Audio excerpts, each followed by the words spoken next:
नमस्कार, मी सुदर्शन सुर्वे आणि तुम्ही पाहत आहात न्यूज डंका. आज महाराष्ट्रात आणि देशाच्या राजकीय पटलावर जो तमाशा सुरू आहे तो पाहून प्रत्येक सुदान आणि स्वाभिमानी नागरिकाचे मस्तक संतापाने उठल्याशिवाय राहणार नाही.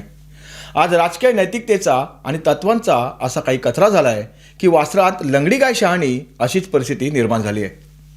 कधी काळी छत्रपती शिवाजी महाराजांच्या आणि हिंदू हृदय सम्राट बाळासाहेब ठाकरेंच्या या महाराष्ट्रातून मुंबईतील मातोश्रीवरून एक आदेश सुटला की दिल्लीचे तख्त थरथरायचे. महाराष्ट्राच्या स्वाभिमानाचा हुंकार दिल्लीच्या वेशीवर धडकायचा. पण आज काय अवस्था झाली आहे? ज्यांना स्वतःचे आमदार सांभाळता आले नाहीत, ज्यांच्या हातातून स्वतःचे निष्ठावंत खासदार निसटून गेले, ज्यांचा स्वतःचा पक्ष, नाव आणि धनुष्यबाणाचे चिन्ह हातातून निघून गेले, घर फिरले की घराचे वासही फिरतात या म्हणीप्रमाणे ज्यांची राजकीय अवस्था झाली आहे, तेच महाशय आज स्वतःचा डोलारा ढासळलेला असताना, स्वतः आधारासाठी तरसत असताना दुसऱ्याला आधार द्यायला आणि पाठिंबा जाहीर करायला दिल्लीत पोचलेत. अहो, आपणच हसून दुसऱ्याचे डोळे पुसणे किंवा स्वतःचे घर जळत असताना दुसऱ्याच्या चुलीवर हात शेकणे यालाच म्हणतात का? एक काळ असा होता जेव्हा वाघाच्या एका डरकाळीने संपूर्ण देश जागा व्हायचा, शिवसैनिकांच्या नावाचा दरारा असायचा. पण आजच्या या पडत्या काळातील नेतृत्वाचा राजकीय प्रवास पाहिला की एकच वाक्य ओठावर येते. वाघाच्या डरकाळीपासून सुरू झालेला हा प्रवास आज दुर्दैवाने धुरळाच्या सरपटण्यापर्यंत येऊन पोचलाय. आज नीट परीक्षा फुटीचा मुद्दा देशातील लाखो तरुण विद्यार्थ्यांच्या भविष्याशी, त्यांच्या रात्रंदिवस केलेल्या कष्टाशी आणि पालकांच्या आयुष्यभर साचवलेल्या पुंजीशी जोडलेला आहे. विद्यार्थी रस्त्यावर उतरून न्याय मागत आहेत, लाठ्या काट्या झेलत आहेत. पण या संकटाचे, या आक्रोशाचे आणि विद्यार्थ्यांच्या डोळ्यातील अश्रूंचे राजकीय भांडवल कसे करायचे यातच काही मंडळी मग्न आहेत. उद्धव ठाकरे ते दिल्लीत पोहोचले. कोणाला भेटायला? तर दीपकेला भेटायला. आणि तिकडे जाऊन अत्यंत थाटात पत्रकार परिषदेत विधान करतात की मला या आंदोलनातून खूप हिंमत मिळाली. अहो, कसली हिंमत? ज्या विद्यार्थ्यांचे आयुष्य उद्ध्वस्त झाले, ज्यांच्या स्वप्नाची राख रांगोळी झाली, त्यांच्या वेदनेतून तुम्हाला कसली राजकीय हिंमत मिळते?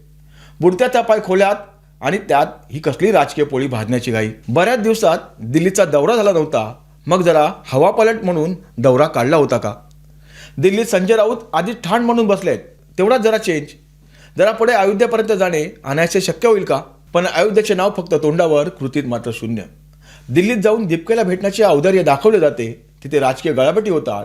पण अयोध्येच्या भव्य राम मंदिरात जाऊन प्रभू श्रीरामाचे दर्शन घेण्याचे सौजन्य दाखवले जात नाही. ज्या राम मंदिरासाठी बाळासाहेबांनी आणि लाखो शिवसैनिकांनी रक्ताचे पाणी केले, त्याग केला, त्या राम मंदिराकडे पाठ फिरून दीपकेच्या दारात उभे राहताना यांना कसलाही संकोच वाटला नाही. यालाच म्हणतात गावाला वळसा आणि वेशीला नमस्कार. मंडळी, 500 वर्षांच्या प्रदीर्घ प्रतीक्षेनंतर, हजारो कारसेवकांच्या बलिदानानंतर अयोध्येत प्रभू श्रीरामांचे भव्य दिव्य मंदिर उभे राहिले. संपूर्ण देश राममय झाला होता. कोट्यवधी हिंदूंच्या डोळ्यात आनंदाश्रू होते. पण त्यावेळी महाराष्ट्राचे माजी मुख्यमंत्री आणि स्वतःला हिंदू हृदय सम्राट बाळासाहेब ठाकरेंचे वारसदार म्हणवणारे उद्धव ठाकरे कुठे होते? ते अयोध्येला गेले का? रामललाच्या प्राणप्रतिष्ठा सोहळ्याचे निमंत्रण असूनही त्यांनी तेथे जाणे का टाळले? प्रभू श्रीरामाच्या मंदिराकडे त्यांनी पाठ फिरवली, पण आज दीपकेला भेटायला मात्र आवर्जून दिल्ली गाठली. दिल्लीला जायचे, तिकडे संजय राऊतांनी आधीच रचलेल्या स्क्रिप्टनुसार पत्रकार परिषदा घ्यायच्या आणि महाराष्ट्राला उपदेश पादायचा. अयोध्येला न जाता, राम मंदिरात न जाता दिल्लीच्या गल्ल्यांमध्ये फिरून अयोध्येची भाषा करायची. हा केवळ आणि केवळ राजकीय स्टंट आहे. स्वतःचे घर जळते आणि हे दुसऱ्याच्या घरात तुळशीपत्र द्यायला निघालेत.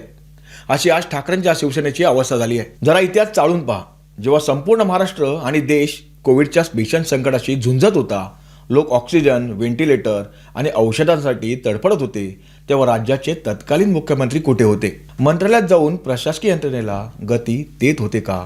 ग्राउंड झिरोवर जाऊन रुग्णालयांची पाहणी करत होते का? अजिबात नाही.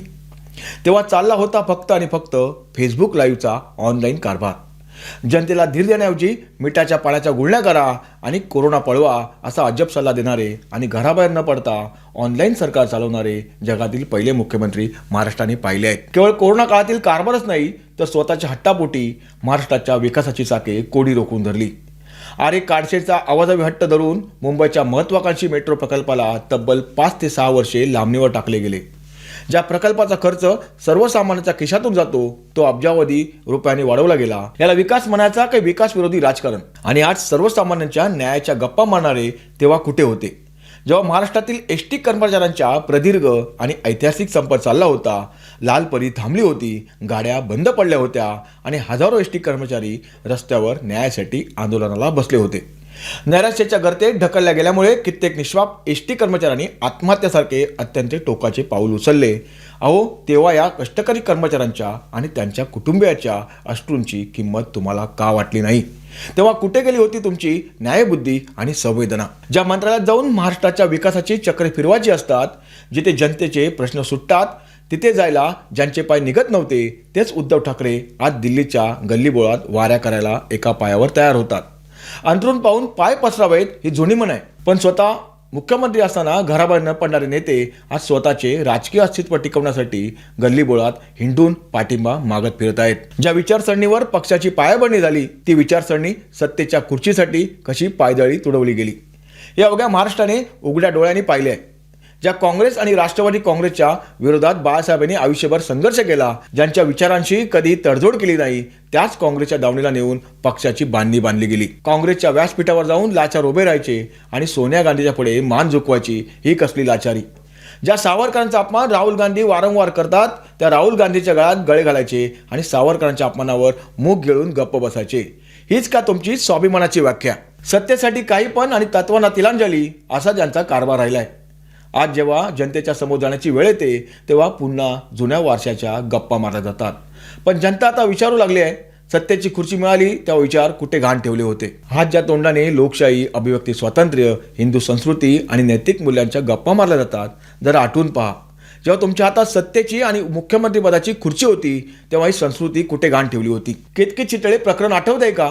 एका सोशल मीडिया पोस्टमुळे एका तरुण अभिनेत्रीला तब्बल महिनाभर तुरुंगात डांबून ठेवले होते. हेच का तुमची संस्कृती? नारायण राणे प्रकरण आठवा. एका विधानावरून केंद्र सरकारमध्ये मंत्री असलेल्या नारायण राणेंना थेट जेवणाच्या ताटावरून उठवून अटक करण्यात आली होती. ही कुठली लोकशाही? पत्रकारांचा आवाज दाबण्यासाठी सुडबुद्धीने पोलीस बळाचा वापर करून मध्यरात्री घरात घुसून अर्णब गोस्वामी यांच्यावर कारवाई केली गेली. हा कुठला न्याय? तुम्ही राज्याचे मुख्यमंत्री असताना एका महिला लोकप्रतिनिधीने नवनीत राणा यांनी केवळ मातोश्रीबाहेर हनुमान चालीसा वाचण्याचा उच्चार केला म्हणून त्यांच्यावर देशद्रोहासारखा गंभीर गुन्हा दाखल करून त्यांना तुरुंगात डांबले.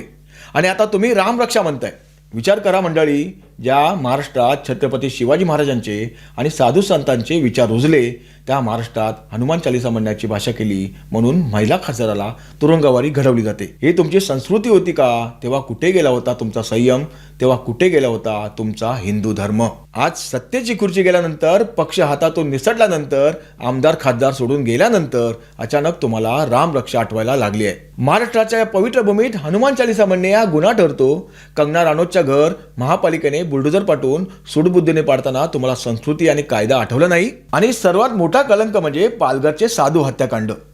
ज्या महाराष्ट्राला संतांची, वारकरी संप्रदायाची आणि छत्रपतींच्या विचारांची थोर परंपरा आहे, त्या भूमीत दोन निष्पाप भगवेधारी साधू आणि त्यांच्या चालकाची जमावाने अमानुषपणे ठेचून हत्या केली. संपूर्ण देश हादरला. जनता रस्त्यावर उतरून राजीनामा मागत होती. पालघरचे साधू हत्याकांड तुमच्या हिंदू संस्कृतीत बसले का? तेव्हा तुम्ही कोणत्या मंत्र्याचा राजीनामा मागितला होता? इतकेच नाही तर दिशा सालियान आणि सुशांत सिंह राजपूत प्रकरणातील गूढ आणि त्यावरून उठलेले संशयाचे वादळ आठवा. गृह खात्याच्या कारभारावर आणि तपासावर गंभीर प्रश्नचिन्ह उपस्थित झाले होते. संपूर्ण देशात महाराष्ट्राच्या पोलीस आणि प्रशासकीय यंत्रणेच्या प्रतिमेचे धिंडवडे निघाले होते.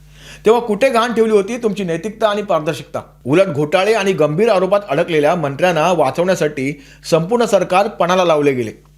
नवाब मलिक यांच्यावर अत्यंत गंभीर आरोप झाले. केंद्रीय यंत्रणांनी कारवाई केली. ते तुरुंगात गेले तरी त्यांचा राजीनामा घेण्याचे धाडस दाखवले गेले नाही. तेव्हा का नाही घेतला राजीनामा? अनिल देशमुख यांच्यावर गृहमंत्री असताना दरमहा 100 कोटींच्या वसुलीचे गंभीर आरोप झाले तरी राजीनाम्यासाठी टाळाटाळ का केली गेली?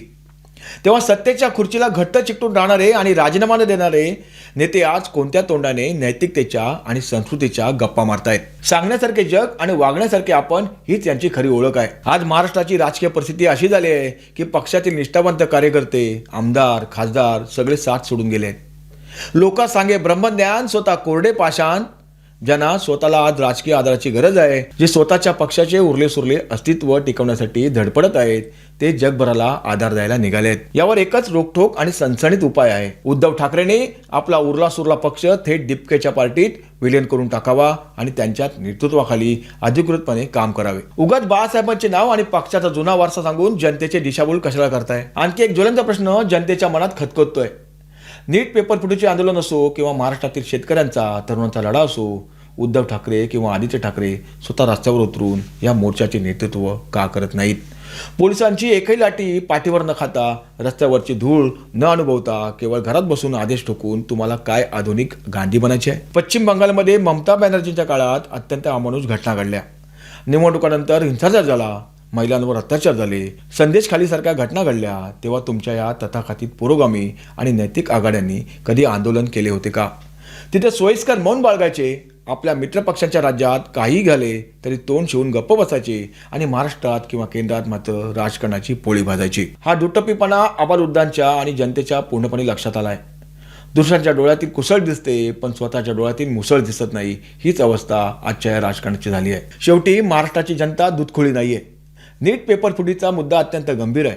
विद्यार्थ्यांवर झालेला अन्याय दूर झालाच पाहिजे आणि दोषींना कठोर शिक्षा झालीच पाहिजे.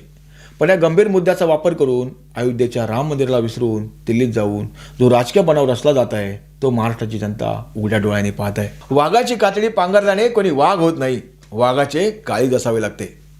ज्यांच्या कृतीत सत्य नाही, ज्यांच्या विचारात निष्ठा नाही आणि ज्यांच्या राजकारणात फक्त स्वार्थ आहे, त्यांना महाराष्ट्राची जनता योग्य वेळी त्यांची खरी जागा दाखवून दिल्याशिवाय राहणार नाही.